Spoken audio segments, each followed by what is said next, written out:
Hi, I'm Jim Andre, founder of the Alien Connection Truth Network. And the following video was produced and aired by Unsolved Mysteries. It's a pretty interesting video. They are out there. Next, 3 people in Texas develop a mysterious illness within hours of their encounter with a UFO.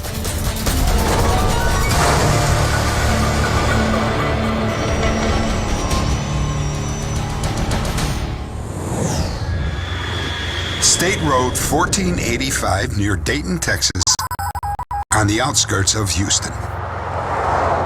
That sure was a good dinner. At around 9 p.m., Betty Cash, Vicki Landrum, and Vicki's 7-year-old grandson, Colby, were returning home after dinner. Mama, what's that light? What is that light? We were just driving along talking, and all of a sudden we seen this bright light. We didn't know what it was, but we knew that there was something that was lighting up the sky. It seems to be moving closer. You're right, Vicki, it is. You could see it through the trees, and it started to get real close. Then I knew it wasn't a plane.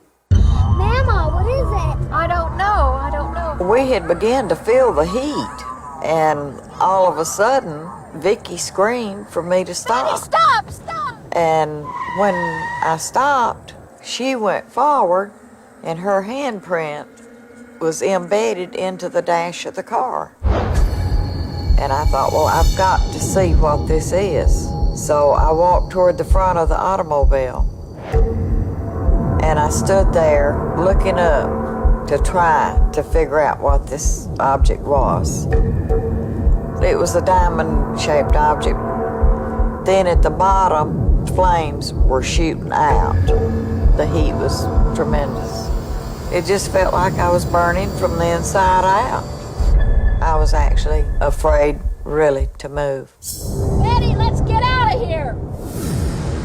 When I reached for the door handle was so hot, I couldn't even begin to hold on to it. I was more than scared. The only thing I was thinking was, are we going to get out of here alive? It's moving away. Just moments later, a large squadron of helicopters descended on the area. They were the large helicopters that has the double rotaries on them. I counted 22, and I knew it had to belong to the Army.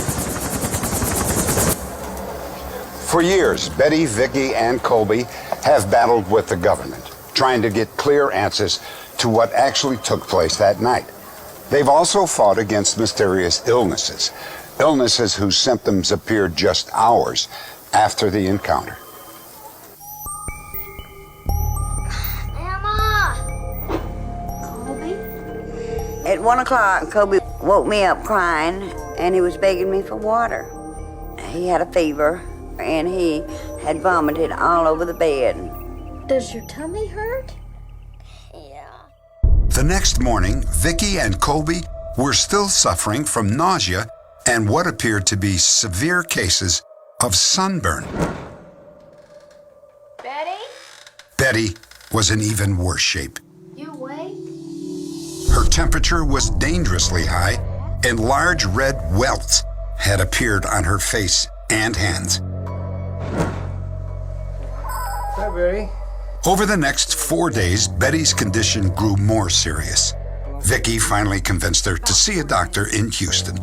Betty was immediately admitted to the hospital. You guys been out in the sun a little much, maybe? No.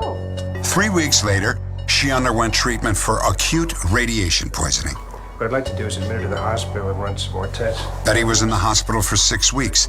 She lost more than 50% of her hair and patches of skin on her face. I'll have somebody from admitting. There's absolutely no doubt in my mind that Betty was exposed to high doses of radiation.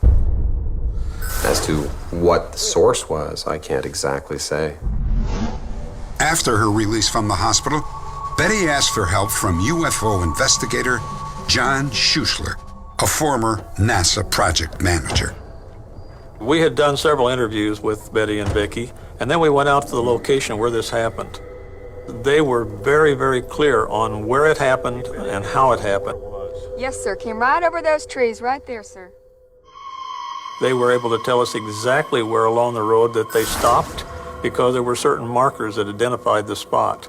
They were able to point out exactly what they saw, the object coming down out of the sky over the road and hovering there. They were able to point out a spot on the road that indicated that it had been heated to an extreme level of heating. It was burned, and it was very clear to the naked eye. Several weeks after we went to the spot and saw this burned area, someone came along, dug up the road, and hauled it away and replaced it with new asphalt.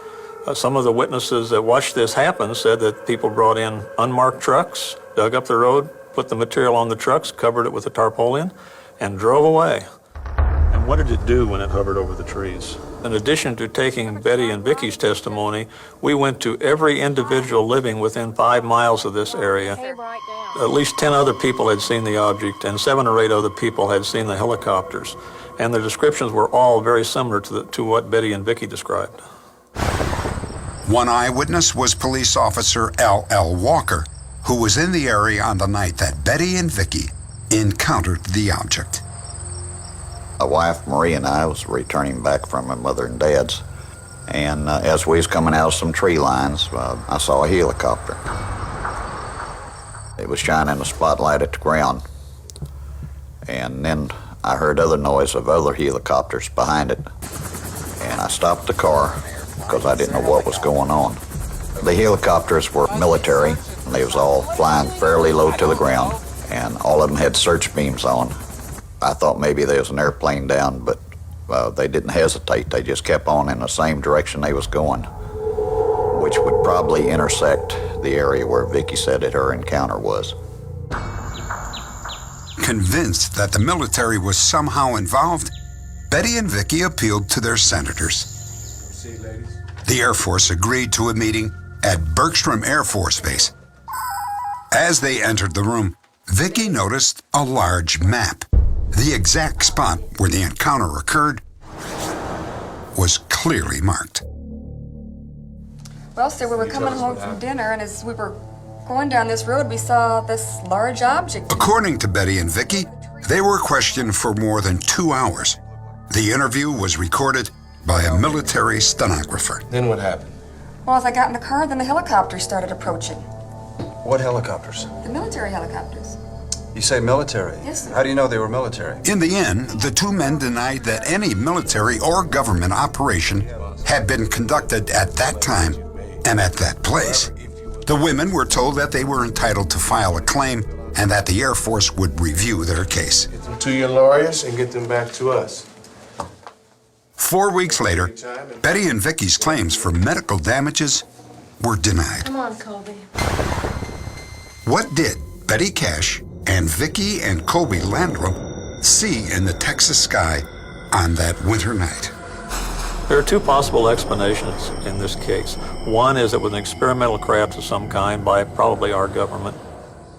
The other, it was an unidentified flying object, possibly extraterrestrial. I don't believe in the little green men. And it had to be an object. It could have been a spacecraft that the government was carrying, but our government was carrying it. Betty, Vicky, and Colby continue to battle illnesses that doctors say could be the result of massive radiation exposure. Betty has been diagnosed with several types of cancer. She, Vicky, and Colby all have white blood cell counts that are far below normal. Their immune systems now have difficulty fighting off even minor infections.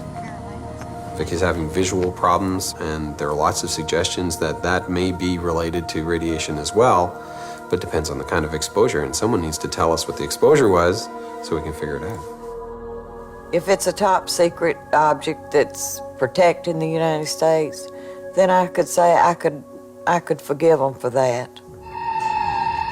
But at least they owe us to tell us exactly why we were burned and what type of radiation that we were exposed to and how much. Update. After the UFO incident, Betty Cash was hospitalized for cancer treatments at least once every year. She died 18 years later at the age of 69. The Air Force declined to be interviewed for this story. Their official position is that no military or government operation had taken place. If you have any information about the incident at Dayton, Texas, please log on to our website at unsolved.com.